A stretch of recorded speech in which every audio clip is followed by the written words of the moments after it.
शर्त जमाने से इस दिल ने लगा ली है।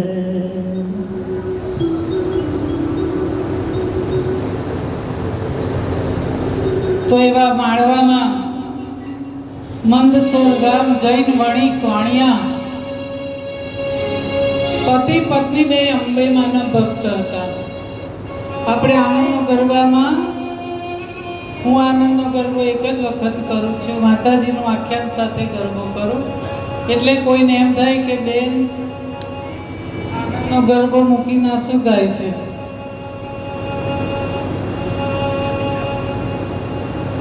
માના કરતા માના ભક્તોના આપણે ગુણગાન ગાઈએ ને માં બહુ રાજી થાય.